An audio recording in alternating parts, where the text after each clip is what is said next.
Benni, augljóslega mjög svekkjandi, hvar svona fer þetta frá okkur?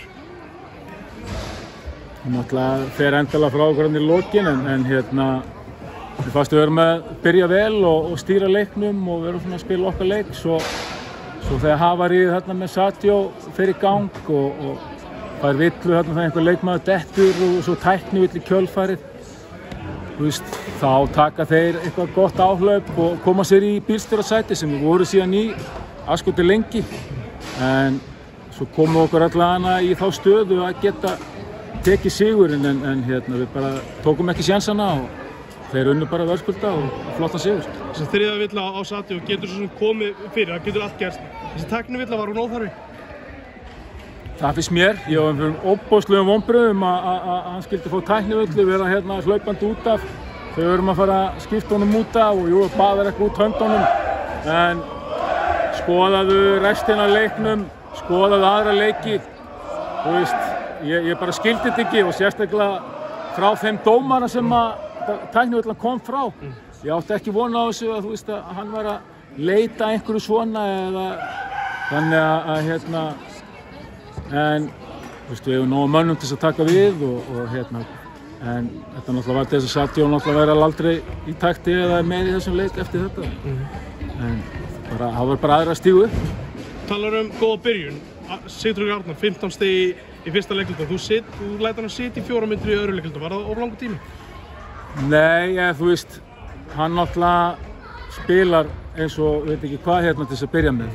Þannig að hann spilar allan leiklutan. Hann spilar fyrstu 2-3 mínúturnar í öðru leikluta og þú veist, ég hef verið að gefa honum pásu í vetur svona eftir 7-8 mínútur en af því hann var það góður, þú veist, þá hélt ég honum lengur inn á en svo bara kom að því að hann varð að fá sína hvíld því að þú veist, hann ekkert bara að skora þessi stig. Effortið sem hann að leggja í vörnina síðan bara þvílíkt. Þannig að ég ætlaði ekki að fara að sprengja hann bara í fyrri hálfleik. Þannig að hann fekk sína hvíld, ég hóa í hann síðan þegar hann búinn að sitja í 2,5 en svo bara gengur leikurinn í 1,5 þannig að þetta urðu 4 þannig en ég veit það ekki, stundum gerir maður einhverju vitleysu og kannski var þetta eina þeim. Getur allt gerst í þessu. Þú veist, eitthvað sem að þú sérð bara strax eftir leika, það þarf að stoppa betur hjá Álftanesi? Já, við þurfum að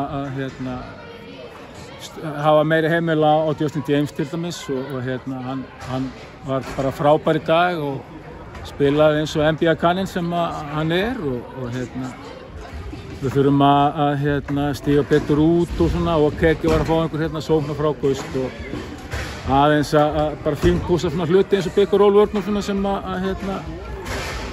sérstaklega framanna vorum í vandræði með en þetta bara svona lítil adjustment sem við gerum núna bara í vikunni og vonandi klári bara í næsta leik. Vel mætt hjá gestaliðinu í stúkunni í kvöld, hvernig heldur að Síki verði í leiknum? Já, getur ímyndaði, þú veist. Þetta hefur verið 50-50 í salnum í kvöld, heima á útilið og þú veist, bara eins og við öll þekkjum, þú veist. Stuðningsfólk stólana náttúrulega bara ótrúlegt og þú veist, mér leiði ekkert endilega eins og útivelli í kvöld, þú veist, með allt þetta fólk í kringum okkar megin. Þannig að félagið ofboðslega ríkt af besta stuðningsfólki á landinu og þú víða væri leitað. Þannig að ég veit að það fólk að fara fjölmenna á leik 3 því að það náttúrulega bara ofboðslega mikilvægur leikur. Það rétt með þetta hjá mér að þú ert ekkert sérstaklega áhyggjufullur, þetta bara einn leikur.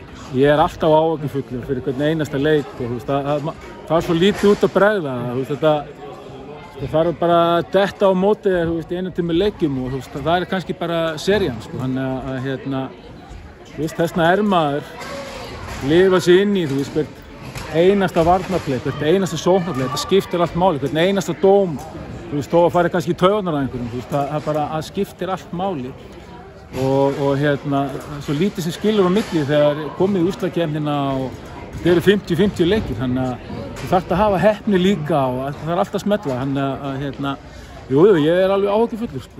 Takk fyrir þetta, Benni.